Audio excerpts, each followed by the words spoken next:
The red warning light flashed across the bridge of the starship New Sol. Ambassador Taemin Park looked up from his morning coffee as the ship's communication officer turned toward him with wide eyes. "Sir, we're getting a message from the Galactic Council," said Officer Yuri-Han. Her voice shook slightly. "It's marked as urgent and requires immediate response." Taemin set down his cup and walked over to the main screen. The official seal of the Galactic Council appeared, a circle with symbols from hundreds of different alien species. He had seen it many times before, but never with such an urgent red border around it. "Put it through," he said. The screen flickered and showed the cold face of Council Speaker Velnoth, a tall, gray alien with 4 eyes and no visible mouth. When the creature spoke, its voice came from a translator device on its chest. "Ambassador Park of the human species," Velnoth began. "By the authority of the Galactic Council, representing 847 civilized species, you are hereby summoned to appear before the emergency session within 72 standard hours. This is not a request." Taemin raised an eyebrow. In his 15 years as Earth's ambassador, he had never heard such a tone from the Council. They usually spoke in careful, polite words that meant nothing. "All human expansion activities must cease immediately," Velnoth continued. "All human vessels must return to designated safe zones. Failure to comply will result in protective measures being taken for the safety of galactic civilization." The message ended. The bridge fell silent except for the gentle hum of the ship's engines. "Protective measures?" asked Captain Do-hyun Lee, who had been listening from his command chair. "What do they think we're going to do, take over the galaxy?" Taemin rubbed his chin. "Get me Admiral Kim on the secured channel, and patch me through to Earth Command. Something big is happening." Within minutes, the bridge screen showed Admiral Ji-won Kim aboard the flagship Terra Nova. Her short gray hair was pulled back in a neat bun, and her dark eyes showed concern. "I got the same message, Taemin," she said. "So did every human ship captain in known space. They want us all to come running like scared children." "Any idea what brought this on?" Taemin asked. Ji-won nodded. "I've been checking reports from our exploration teams. It seems some of the other species are getting nervous about our recent activities." She pulled up a data screen. "Last month, Captain Sang-wook Nam made contact with those void stalker creatures near the galactic rim. You know, the ones that supposedly destroyed 3 civilizations?" "Right," Taemin said. "I heard he set up some kind of trading agreement with them." "Exactly. And 2 weeks ago, Dr. Hyejin Bei somehow convinced the Hive Lords to try individual thinking. The Council spent 300 years trying to contain those guys, and Hyejin got them to change their entire culture in one afternoon." Taemin smiled despite the serious situation. "She always was good with people. Even angry hive mind people, apparently." "Then there's Commander Young-Soo Kang," Ji-won continued. "He walked into a cosmic horror cult and talked them out of summoning some ancient monster. Now they're running a food business instead of trying to end reality." "I remember that report," Captain Lee said from his chair. "Didn't he teach them how to make sandwiches?" "Interdimensional sandwiches," Ji-won corrected. "They're apparently quite popular now." Taemin began to understand. "The Council thinks we're dangerous because we keep succeeding where everyone else fails." "More than that," Ji-won said. "We're not following their rules. We're supposed to be afraid of the Void Stalkers, not trading with them. We're supposed to avoid the Hive Lords, not reforming them. And we're definitely not supposed to turn cosmic horror cults into small businesses." The communication screen chimed with an incoming message from Earth. President Min-ho Jung appeared, looking tired but determined. "I assume you've all seen the Council's demands," he said without introduction. "I'm calling an emergency meeting of the Colonial Federation Council. We need to decide how to respond." "What are our options?" Taemin asked. "We can comply, pack up our colonies, and let the Council put us in some kind of protective custody," President Jung said. "Or we can refuse and face whatever consequences they have in mind." Admiral Kim straightened in her chair. "Mr. President, with respect, humans don't do well in cages, even pretty ones with nice alien guards." "I agree," President Jang said. "But We need to be smart about this. The Council represents hundreds of species and thousands of worlds. We're still just one planet with a few dozen colonies. Captain Lee spoke up. Actually, sir, we might have more friends than we think. I've been reading reports from our diplomatic corps. A lot of species have been asking for human advice lately. Turns out they're impressed by our success rate with impossible problems. Taemin felt a plan forming in his mind. Mr. President, what if we don't refuse exactly? What if we just decline their generous offer? President Jiang smiled for the first time in the conversation. I like the way you think, Ambassador. Draft a response. Keep it polite but clear. Over the next hour, they worked on the message. It was simple, direct, and very human. To the esteemed members of the Galactic Council, Taemin read aloud.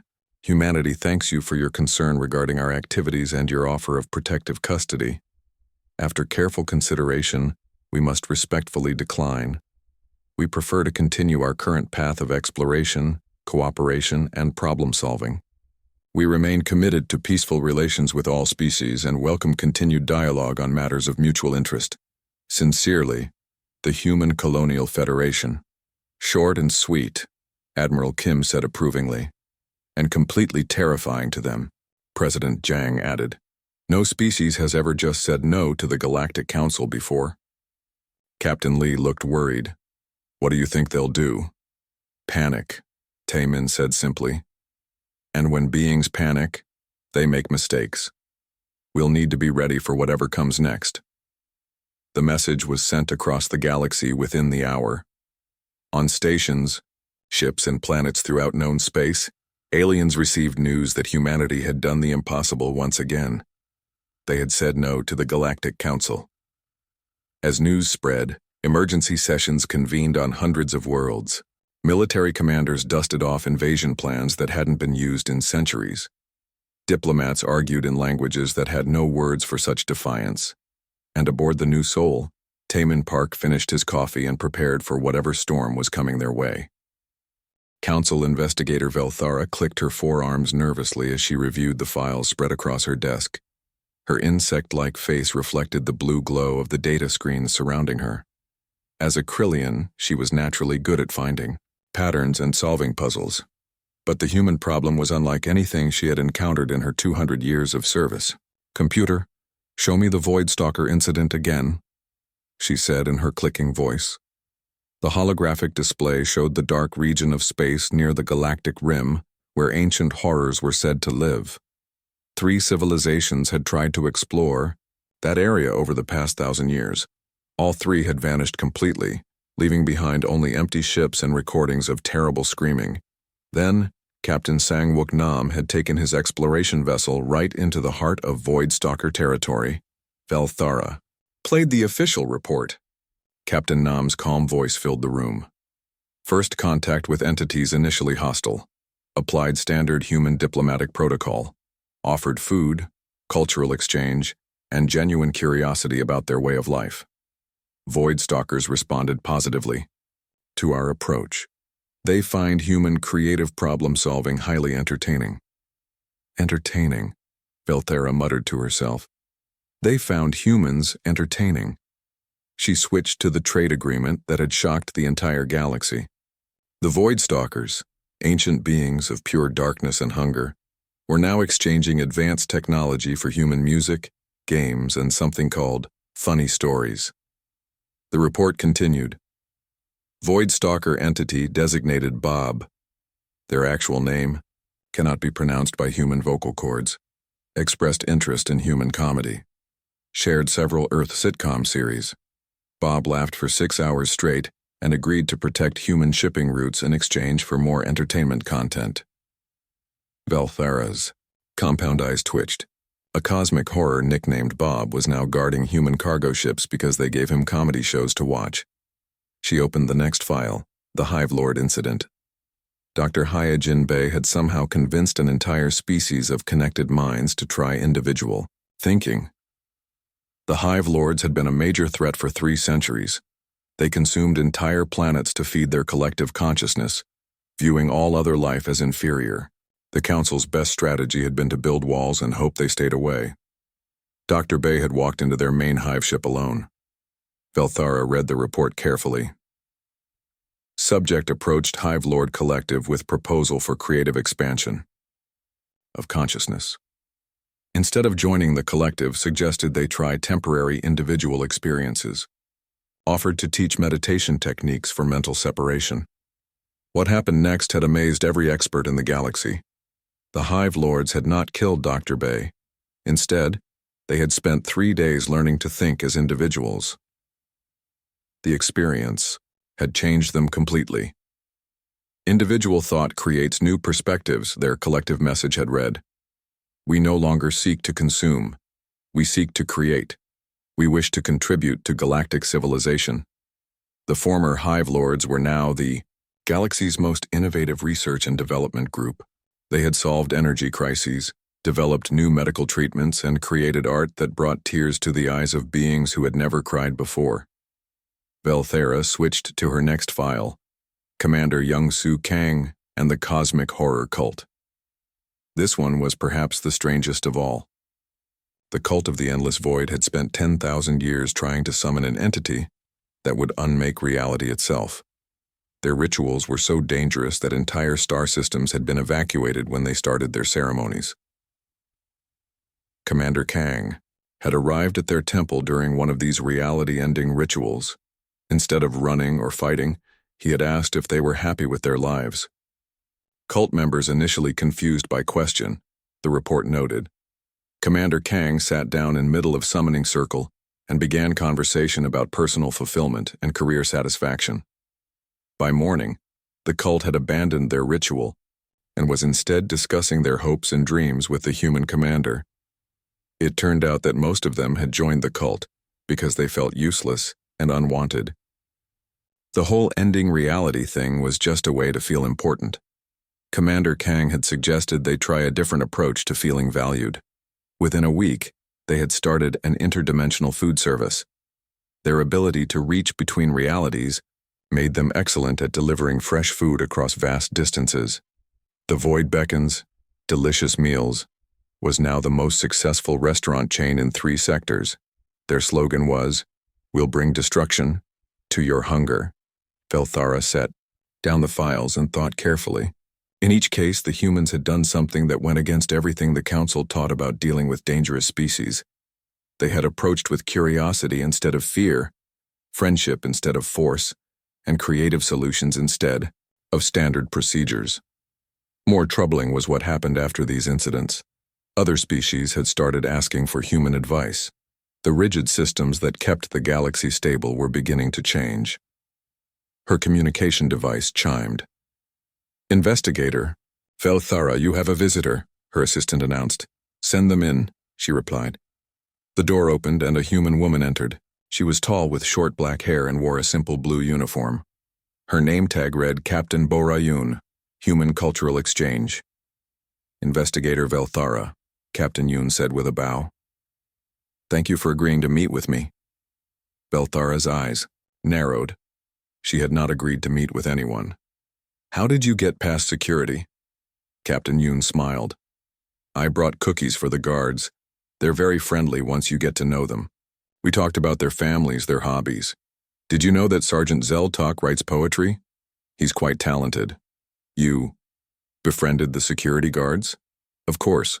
Why wouldn't I? They seemed nice." Captain Yoon sat down without being invited. "I heard you're investigating human activities. I thought I could help answer any questions you might have." Velthara stared at the human woman.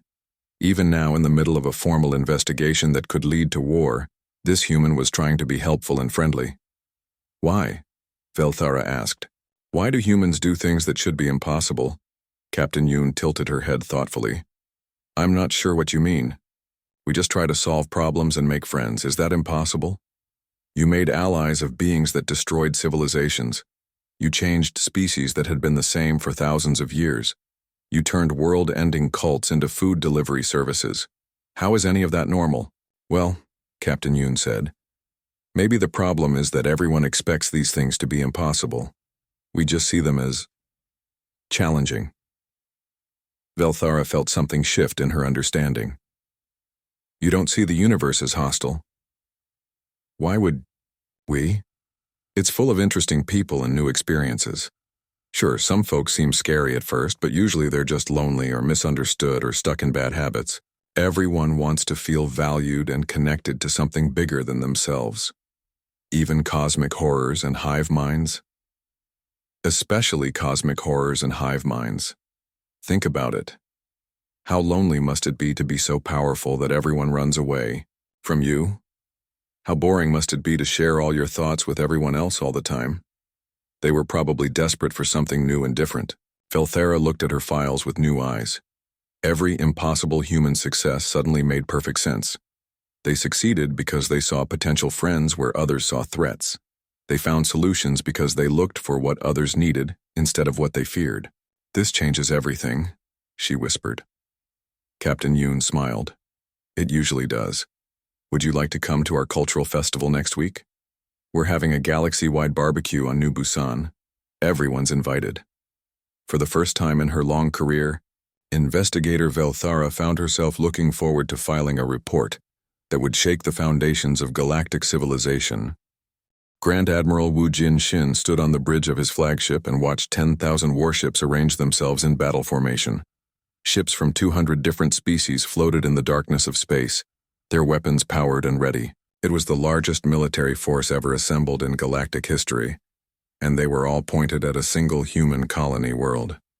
"Admiral," his aide reported, "all fleet commanders are ready. We await your orders." Wu Jin looked at the tactical display. The human colony of New Busan sat peacefully in the center of the screen, showing no signs of military preparation.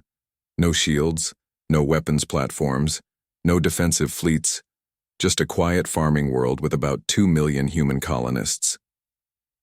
"Sir," his communications officer said, "we're receiving a message from the colony." "Put it through," Wu Jin ordered. The main screen showed a middle-aged human man with graying hair and a warm smile. He wore simple clothes and stood in what looked like a garden. "Greetings," the man said with a bow. "I'm President Minho Jang of the Human Colonial Federation. We understand you've come a very long way to visit us. We're honored by your presence." Wu Jin frowned. The human was speaking as if this were a social call, not a military invasion. "By order of the Galactic Council," Wu Jin announced, "you will surrender your world and submit to protective custody. You have 1 hour to comply." President Jang nodded thoughtfully. "I understand your position, Admiral. But before you make any final decisions, we'd like to invite you and your crews to our cultural festival. It starts tomorrow morning and we have enough food for everyone." "Food?" Wu Jin repeated, confused. "Oh yes," President Jang continued enthusiastically. "We've been planning this for months. Every human colony contributed something special. Earth sent kimchi and rice dishes. New Tokyo is bringing sake and sushi techniques. New Mumbai has curry recipes that will change your life. And New Lagos is setting up a music stage that should be audible from orbit." Behind President Jang, Wu Jin could see humans setting up colorful tents and tables. The smell of cooking food somehow reached through the communication system. "This is not a social event," Wu Jin said sternly. "This is a military operation." "Well, it could be both," President Jang replied cheerfully. "We have games too. Captain Bo Ra-yoon has set up basketball courts for anyone who wants to try. Chefi, Kai Tai-song is taking requests for custom fusion dishes that work with different alien digestive systems, and director Kyung-ho An has organized cultural exchange workshops." On his tactical screen, Wu Jin could see small shuttles launching from the human colony. Instead of weapons, they carried banners and what appeared to be party supplies. "Sir," his aide whispered, "they're not taking this seriously." "I can see that," Wu Jin muttered. The shuttles approached the massive fleet without any apparent fear. The lead shuttle's pilot, a young human woman, opened a communication channel. "Hello, everyone," she said brightly.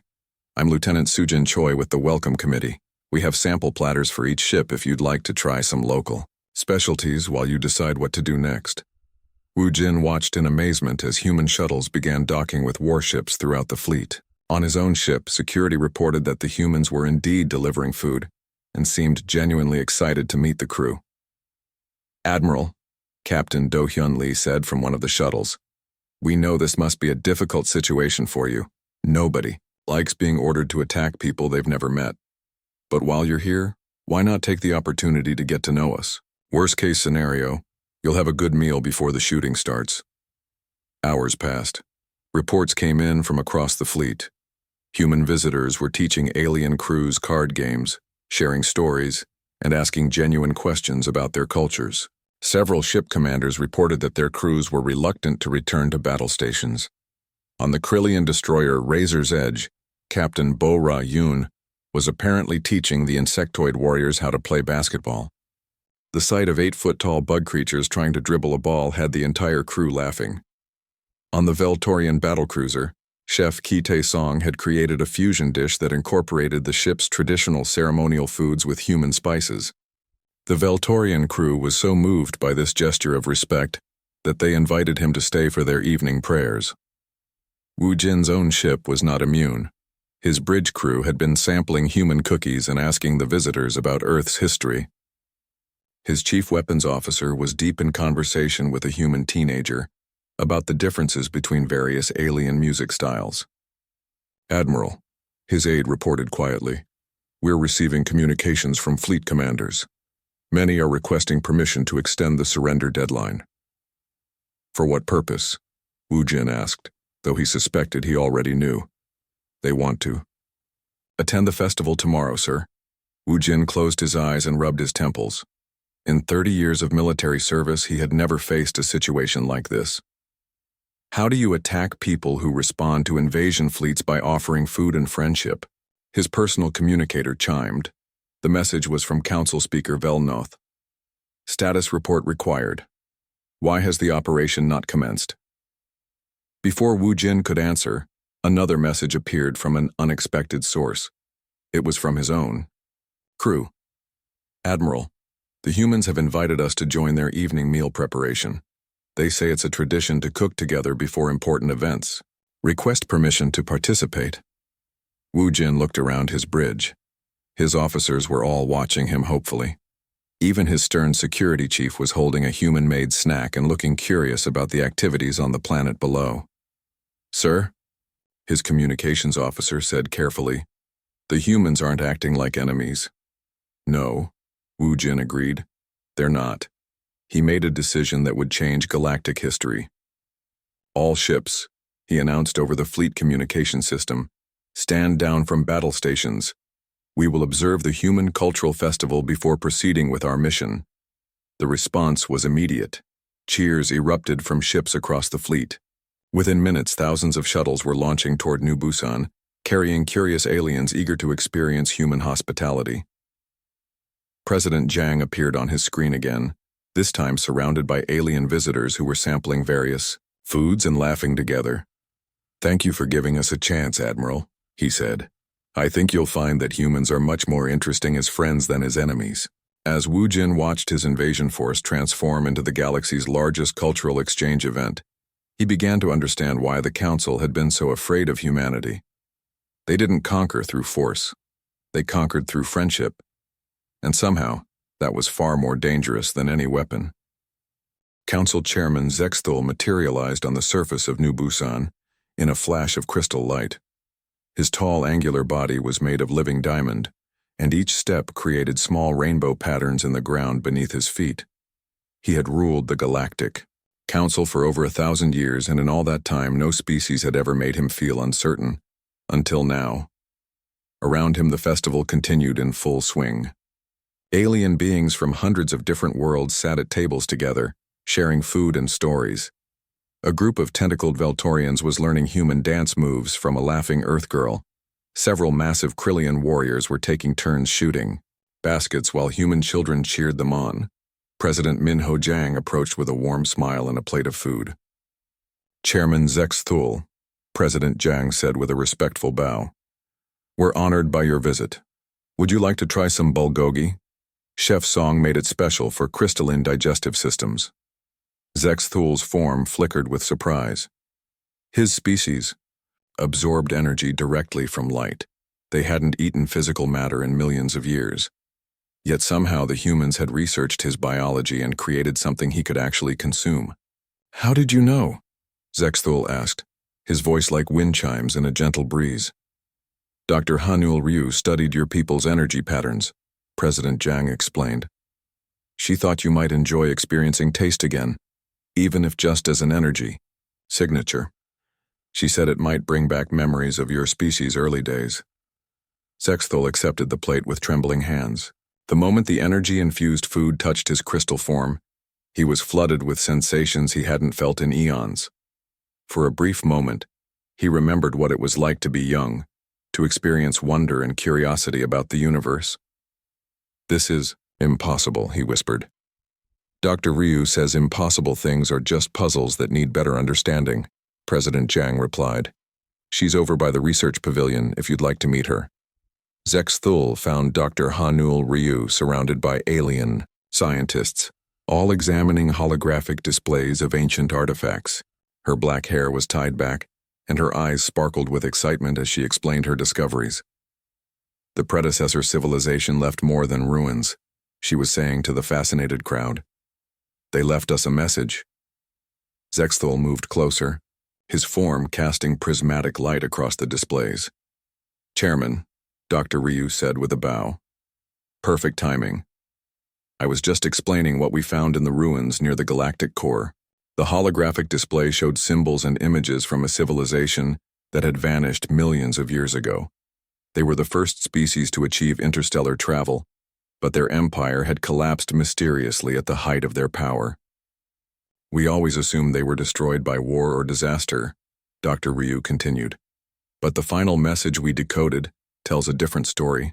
She activated a new display. Ancient words appeared, translated into hundreds of galactic languages simultaneously. We, who came before, leave this warning to those who follow. We failed not because we were weak, but because we were afraid. We built walls instead of bridges. We chose isolation over connection. We saw differences as threats instead of gifts. The universe grew dark around us because we made it dark with our fear. The inheritors must not repeat our mistake. Unity through diversity is the only path to survival. What comes after us comes for all. Silence fell over the gathered scientists. Zexthul felt something cold settle in his crystalline core. What does that mean? Asked a young Krillian researcher. What comes after us? Dr. Ryu pulled up another display, this one showing recent sensor data from the galactic rim. We call it the entropy tide, she said quietly. It's a force that feeds on despair, isolation, and fear. Everywhere it touches, civilizations simply stop. They don't get destroyed. They lose hope, give up, and fade away. Captain So-Young Park appeared beside Dr. Ryu, her uniform bearing the insignia of human deep space reconnaissance. We've been tracking it for months, Captain Park explained. It's moving slowly but steadily toward the inner galaxy. The Council's current defensive strategy won't work against it. Zexthul's form blazed brighter with agitation. What defensive strategy could possibly work against such a force? Unity, President Jiang said simply, joining the group. The predecessor message is clear. Division makes us weak. Connection makes us strong. Admiral Dongwu Choi stepped forward with a datapad in his hands. We've been running simulations with Admiral Wu Jinshin's fleet. If we work together, really together, not just as allies but as one people with many faces, we can create a defense that the entropy tide has never encountered. The display changed to show battle formations, unlike anything Zexthul had ever seen. Human creativity combined with alien capabilities in ways that seemed impossible. Voidstalker shadow ships protecting Krillian assault craft, Admiral Choi explained. Reformed Hive Lords coordinating strategy while maintaining individual perspective. Even the former cosmic horror cult, their interdimensional abilities, let them strike from angles that don't exist in normal space. This is why you refused our demands, Zexthul realized. Not out of arrogance, but because you knew something we didn't. We knew that the galaxy's survival depends on all of us. Working together, President Jiang said. Your council system was designed to maintain order through fear and control. But fear and control are exactly what the entropy tide feeds on. Dr. Ryu nodded. Every time we've encountered it, the tide grows stronger when civilizations respond. with traditional defensive measures. Walls, isolation, mistrust. These things are like food to it. But what we saw today, Captain Park added, thousands of different species choosing to celebrate together instead of fight each other. That's something the entropy tide has never faced. Zexthul looked around the festival with new eyes. Everywhere. He looked. He saw former enemies working together, sharing cultures, building connections. The rigid hierarchies that had kept the galaxy stable for millennia were dissolving into something entirely new. The prophecy, he said suddenly. There was an ancient prophecy about a species that would either unite the galaxy or destroy it. Humans, Dr. Ryu said with a smile. But the prophecy was wrong about one thing. We're not going to unite the galaxy by ourselves. We're just going to show everyone else how to do it together. President Jiang extended his hand toward Zexthul. The question is, Chairman, are you willing to try something new? Are you ready to build a civilization based on trust instead of fear? For 1,000 years, Zexthul had maintained order through rigid rules and careful control. He had kept the peace by making sure everyone knew their place and stayed there. But as he watched a group of children from a dozen different species playing together, laughing in languages that shouldn't be compatible, creating joy from pure connection, he realized that perhaps there was a better way. He reached out and took President Jiang's hand. "Tell me what you need," he said. Around them the festival continued, but now it carried the weight of galactic transformation. The old order was ending. Something unprecedented was beginning. And somewhere at the edge of the galaxy, the entropy tide slowed its advance, puzzled by the new kind of light that was starting to shine from the inner worlds. 6 months after the new Busan festival, the old Galactic Council chamber stood empty. The grand seats where representatives had sat in rigid hierarchy for thousands of years were being dismantled by enthusiastic volunteers from dozens of species. In its place, a new structure was rising on the neutral world of Haven's Rest. Instead of towering above others, the new Federation Assembly was built in a circle, with every seat at the same level. Human architects had worked with alien engineers to create something that had never existed before. A government building designed for cooperation rather than control. Ambassador Taemin Park stood in the center of the new assembly hall, watching representatives from nearly 1,000 different species take their seats. Beside him, Chairman Zexthul's crystalline form caught the light from Haven's Rest's twin suns. "Are you ready for this?" Zexthul asked quietly. "Nobody's ever ready for change this big," Taemin replied. "But that's never stopped humans before." President Minho Jiang stepped up to the central podium. Unlike the old council chamber, this podium wasn't raised above the others. It simply marked the center of their circle of equals. "Representatives of the Galactic Federation," President Jiang began, his voice carrying clearly through the chamber's advanced acoustics. "We gather today not as rulers and subjects, but as neighbors choosing to work together." A gentle rumble of approval came from hundreds of different vocal cords, clicking mandibles and humming throat sacs. "The old system kept the peace through fear," President Jiang continued. "The new system will build prosperity through cooperation. Every species brings something unique to our shared future." General Jinhayu stepped forward with reports from the joint training exercises. The sight of her still amazed many aliens. A human giving orders to void stalkers, reformed hive lords, and former cosmic horror cultists, all working together as a unified force. "The entropy tide has reached the outer rim," she announced. 3 uninhabited systems have already gone dark, but our combined fleet is ready. The main display showed the new Federation forces. Ships that should never have worked together flew in perfect formation. Voidstalker shadow vessels provided stealth cover for massive Krillian dreadnoughts. Reformed Hive Lord research ships coordinated strategy with human exploration vessels. Even the interdimensional food delivery cult had been refitted as rapid deployment support ships. "This is impossible," muttered a Veltorian representative. "These species have been enemies for centuries." Captain Haewon Lim, who had been promoted to fleet commander, smiled from her position at the display. 6 months ago, we thought a lot of things were impossible. Then we learned that impossible just means unprecedented." Admiral Wu Jin Shin, who had become the Federation's first Joint Operations Commander, activated the tactical display. The entropy tide feeds on despair and isolation. Every time civilizations have faced it alone, they've lost hope and faded away. But we're not facing it alone. The display showed their battle plan, not just military strategy but something far more ambitious. Art programs to maintain morale, cultural exchange accelerators to strengthen bonds between species, communication networks that would keep every world connected to the growing light of their shared civilization. We're not just fighting the entropy tide, Admiral Shin explained. We're proving that unity through diversity is stronger than any force that feeds on division. Dr. Hanul Ryu stood up from her seat among the research delegation. The predecessor ruins have revealed more of their message. The ancients faced the same choice we face now. They chose isolation and fear. They built walls between their people and watched as the darkness grew stronger. She activated a new holographic display showing the final predecessor records.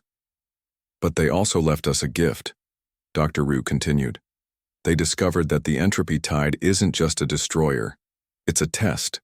When civilizations choose connection over isolation, hope over fear, the tide doesn't just retreat, it transforms into something else entirely. What does it become? Asked Chairman Zexthul. Dr. Ryu smiled. We're about to find out. The assembly chamber filled with excited murmurs as representatives discussed this revelation. Captain So-Young Park stepped forward with the latest intelligence reports. The tide has reached the Federation's outer defense line, she announced. But something strange is happening. Instead of the usual despair effect, worlds in its path are reporting increased cooperation and creativity. It's like the tide is responding to our unity by changing its own nature. Commander Young-Soo Kang, the human who had reformed the cosmic horror cult, stood up with a broad grin.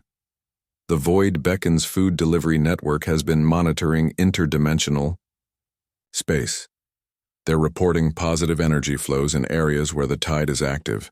Instead of consuming hope, it seems to be generating it. The chamber erupted in amazed conversation. Representatives who had spent their lives fearing the entropy tide were now seeing reports that it might be transforming into something beneficial. President Jiang raised his hand for quiet. This changes our entire approach. We're not just defending against the tide. We're helping it evolve into what it was always meant to be. A force for unity, Taemin realized. It destroys civilizations that choose isolation, but it strengthens those that choose connection. General Yu nodded. Our joint exercises have been more successful than we ever imagined. When the former cosmic horror cultists work alongside void stalkers and reformed hive lords, they don't just cooperate, they become more than the sum of their parts. Fleet Commander Lim activated the long-range sensors. The leading edge of the entropy tide is now 1 day out from our first joint defense position. All Federation forces report ready. Remember, President Jiang said to the assembled representatives, we're not just fighting for our survival. We're proving that the universe itself benefits when its children choose to work together instead of apart. The chamber fell silent as everyone prepared for what would either be the galaxy's final battle or its transformation into something unprecedented. 24 hours later, Captain Haewon Lim stood on the bridge of the Federation flagship New Unity, watching the entropy tide approach. It looked like a wall of absolute darkness stretching across space. All ships report ready, her communications officer announced. But as the tide reached their formation, something extraordinary happened. Instead of the expected assault, the darkness began to change. Where it touched their unified fleet, it transformed into cascading waves of brilliant light. Captain, her science officer called out in amazement, the tide isn't attacking us, it's celebrating us. Across the galaxy, worlds that had been touched by the transformed entropy tide reported miraculous changes. Barren planets suddenly bloomed with life. Ancient conflicts resolved themselves as former enemies discovered shared dreams. Technologies that had seemed impossible suddenly worked perfectly when different species collaborated on them. The universe itself was rewarding them for choosing unity. 3 months later, President Jiang stood in his garden on New Busan reading a message that had arrived from beyond the galactic rim. It was an invitation, written in beautiful script that somehow translated perfectly into every known language. Greetings to our neighbors in the Milky Way galaxy. We are the beings of the Andromeda galaxy, and we have watched your transformation with great joy. We too learned to choose unity over isolation, hope over fear. We would be honored to meet you and share in your legendary New Busan festival. We bring our own food traditions and a few billion new friends who are eager to learn about humanity's amazing gift for making the impossible possible. President Jiang smiled and began composing his reply. Dear Andromedans, we'd love to have you over for dinner. In the distance, ships from 1,000 different species were arriving for the next festival, carrying beings who had once been enemies and were now family. The galaxy would never be the same, and that was exactly how humanity liked it.